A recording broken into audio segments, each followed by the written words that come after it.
What if the secret to power wasn't dominance, persuasion, or even intelligence, but the ability to simply not care about the wrong things?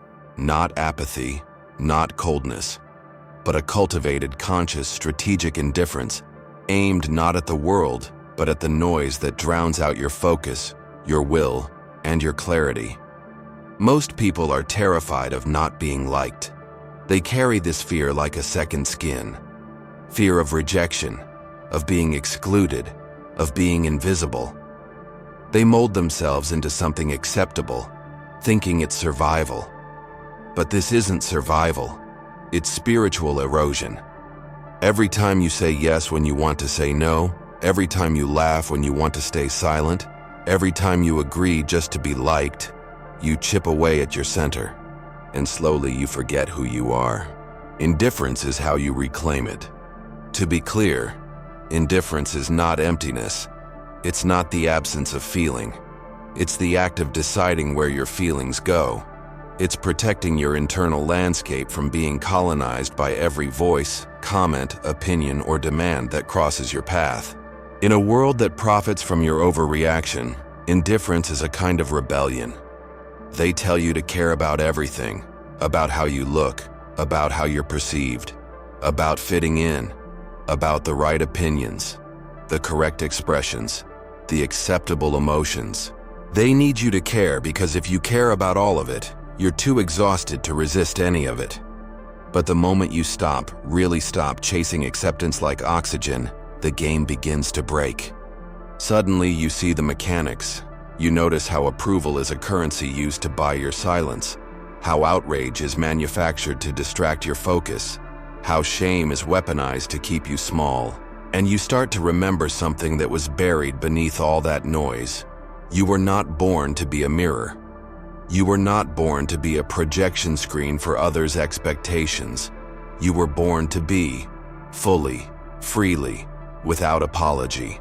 Indifference isn't a mask, it's the removal of one.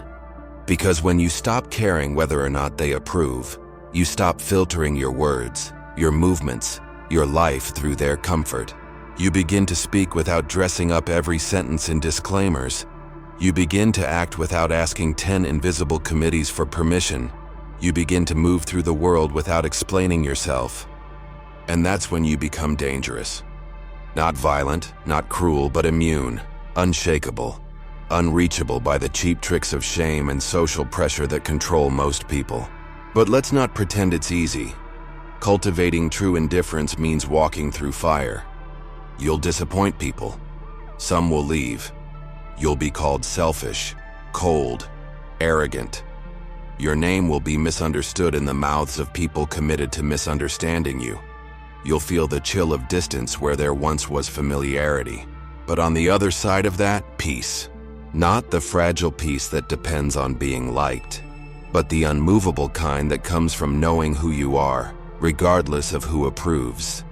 You'll begin to notice how much time you once spent managing impressions, all the energy you gave to micromanaging others' emotions, all the nights you spent replaying conversations, editing yourself into pieces. Now, you move on. You say what needs to be said, then go silent. You do what needs to be done, then let the consequences land where they may. You stop being available for emotional ransom. You're not unkind, you're simply not hooked. You've disconnected your self-worth from other people's reactions. And once you do that, fear loses its grip. Because what is rejection but a reaction you've been trained to fear? What is judgment but a signal you've been conditioned to take personally? But now you know better. Rejection isn't about your value, judgment isn't about your truth, and disapproval isn't death. It's data. Data you don't always need to engage with. So when someone withdraws their affection, when the crowd turns cold, when your honesty offends, breathe. Let it happen. Let the wave pass without chasing it. You're not here to be palatable. You're here to be real. And that realness, it costs. It costs comfort. It costs approval. But it buys back your time, your energy, and your soul. Indifference is the decision to spend your emotional currency where it actually matters. On your values, your craft, your boundaries, your clarity, your inner world. It's a high standard to live by. But those who master it don't just survive the chaos of modern life, they move through it untouched. Not because they're invincible, but because they no longer hand their peace to anyone who reaches for it. This is how you become psychologically expensive. You don't respond to bait. You don't explain yourself endlessly. You don't justify every breath. You don't beg to be seen. And slowly the world adapts. They stop trying to shake you. They realize you're not playing the game. And ironically, that's when the right people start paying attention. Because true presence doesn't beg. It doesn't convince. It doesn't perform. It simply is. And it speaks louder than any applause you could chase. Here's the truth that most people aren't ready to face. If you don't build this indifference, the world will build your identity for you. Piece by piece, expectation by expectation. Your family will shape it with their needs. Society will mold it with its roles. Strangers will sharpen it with their projections. Until one day, you wake up as a collection of everyone else's desires, but none of your own. You become likable, predictable, safe, and utterly replaceable. Indifference is the scalpel that cuts away the noise that told you to chase instead of attract, to react instead of reflect, to survive instead of lead. When you become indifferent to the need to be seen, you start seeing. You notice how often people trade truth for comfort, how they'd rather be praised than transformed, how entire lives are lived in the theater of performance, measured not by depth, but by applause. But applause fades, trends fade, popularity fades.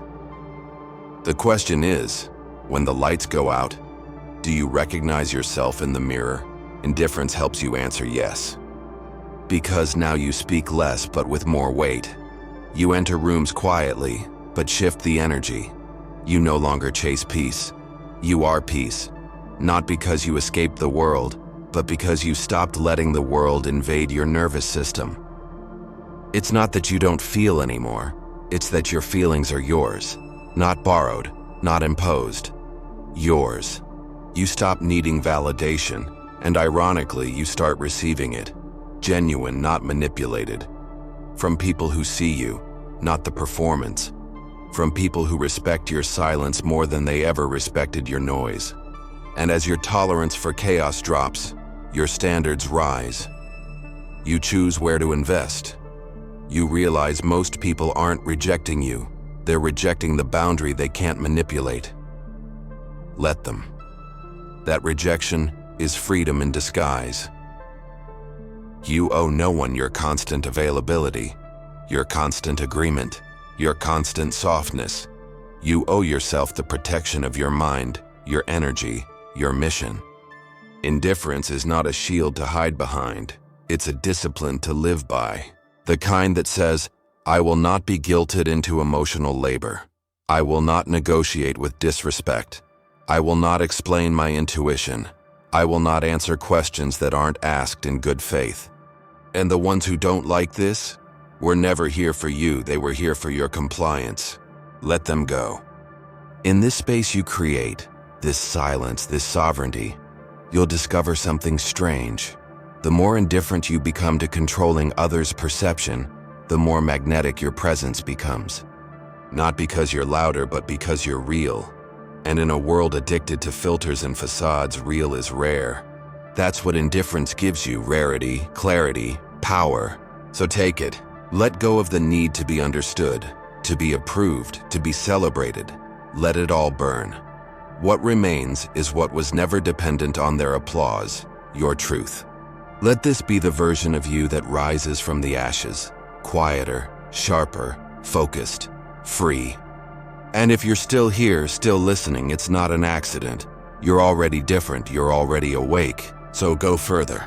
Unsubscribe from the noise. Withdraw your energy from games you never agreed to play. Build a life around what you actually value, not what you were told to value. Start today, start now. Like this if something inside you shifted. Subscribe if you're ready to build a self that doesn't flinch. Activate notifications if you want more than motivation. You want transformation. Comment with the word unshakable if you're choosing your sovereignty. You don't need permission. You need indifference. And now you have both.